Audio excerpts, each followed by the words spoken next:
নমস্কার বন্ধুরা, আবার চলে এসে হ্যাপি ফ্যামিলিতে তোমাদের স্বাগত জানাই।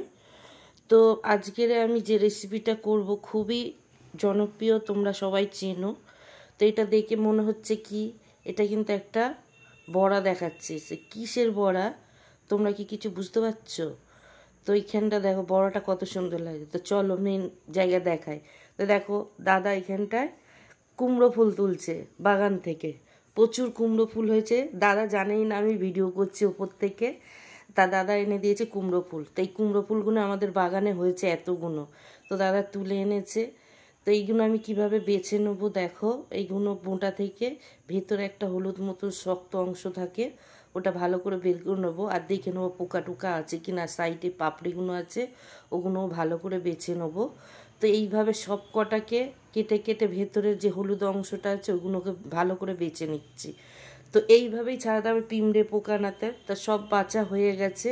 তো এই দেখো এইভাবে এইগুলো কেটে নিয়েছি, আর এই বোটাগুলো এত বেরিয়েছে, ছাড়ানোর পরে একটুখানি হয়ে গেছে, তখন কতটা লাগছিল। আর দেখো তারপরে এইগুলো কিন্তু ধুয়ে নেবো, ধুয়ে নিচ্ছি ভালো করে একটা একটা করে। তো জানো তো এই গরমে কুমড়ো ফুল খাওয়া কত, কুমড়ো ফুল সবসময় খাওয়া ভালো, কিন্তু সেই সময় বেশি পাওয়া যায় না। এই সময় যতটা হয় এখন এই গরমের সময় 3-4 রকম ফুল খাওয়া, নিম ফুল, কুমড়ো ফুল, বক ফুল, সজনা ফুল, যে কোনো ফুল এখন যদি খাওয়া যায় আমাদের শরীরের জন্য খুবই উপকার, খুবই ভালো। একবার হলো ট্রাই করবে, অনেকে যারা দেশ গ্রামে থাকে তাদের ওইদিকে পাওয়া যায়।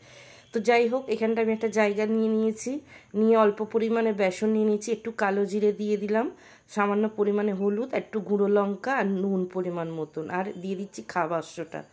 দিয়ে ভালো করে একটা শুকনো উপকরণ মাখিয়ে নিলাম সব কিছুর সঙ্গে। এবার অল্প অল্প দিয়ে ব্যাটারটা তৈরি করে নেবো ভালো করে। তো এখানটা আরেকটু জল লাগবে। তো দেখো আমার ব্যাটারটা ভালো করে হয়ে গেছে, আমি এটাকে এবার ভালো করে ফাটিয়ে নিচ্ছি। বেসনের ব্যাটার যত ফাটাবো বড়াগুলো খুব সুন্দর ভালোভাবে ফুলবে। আর তো এখানটা একটা কড়া বসিয়ে দিয়েছি ননস্টিকের। তো এখানটা পরিমাণ মতন তেল দিয়ে দিয়েছি যতটা লাগবে, দিয়ে এবারে কুমড়ো ফুলগুলো মাঝখান দিয়ে ফাটিয়ে দিয়ে পাতলা পাতলা করে নিয়েছি, নিয়ে এবারে দেখো বেসনে চুবিয়ে তেলে ছেড়ে দিচ্ছি। তো এইভাবে তেলে এক এক করে ছেড়ে দিলাম, দিয়ে এবার উল্টে পাল্টে আমি ভালো করে ভেজে নেবো। তো এইদিকে উল্টে পাল্টে আমার লাল লাল করে দু পিঠে ভাজা হয়ে গেছে। তো দেখো এবার তুলে নিচ্ছি। তো এবার তুলে নেব। তো বন্ধুরা আমার গলায় খুব প্রবলেম, ভয়েস দিতে খুব কষ্ট হচ্ছে, তাও আমি বলছি, জানি না এরপরে আমি ভিডিওগুলো ভয়েস দিতে পারবো কি না। তো এখানটা যাই হোক ভাজা হয়ে গেছে, আবার একইভাবে ফের দিয়ে দিচ্ছি। দিয়ে আমি বড়াগুলো এইভাবে সব কটা এপিট ওপিট করে ভেজে নেব। তো এইখানটা আমার বড়াগুলো সব ভাজা হয়ে গেল, সব তুলে নিচ্ছি। তো দেখো এখানটা বড়াগুলো ভাজার পরে কত সুন্দর হয়েছে, দেখতেও কত সুন্দর হয়েছে, আর খেতে কিন্তু খুব সুন্দর লাগছে। আর কুমড়ো ফুলের বড়া কার না ভালো লাগে, তোমরা যদি খেয়ে থাকো অবশ্যই কমেন্ট করে জানিও। তো এই বড়াটা কিন্তু তোমরা অবশ্যই একবার বাজার থেকে হলেও কিনে খাবে, আর যাদের গাছ আছে আশেপাশে।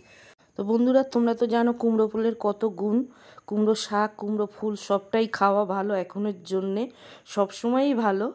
তো যাই হোক, এই রেসিপিটা যদি ভালো লাগে লাইক কমেন্ট শেয়ার করো, সাবস্ক্রাইব করো, ফেসবুক পেজটাকে ফলো করো। আবার চলে আসবো অন্য কোনো রেসিপি নিয়ে, অন্য কোনো ভিডিও নিয়ে। তোমরা ভালো থেকো, সুস্থ থেকো।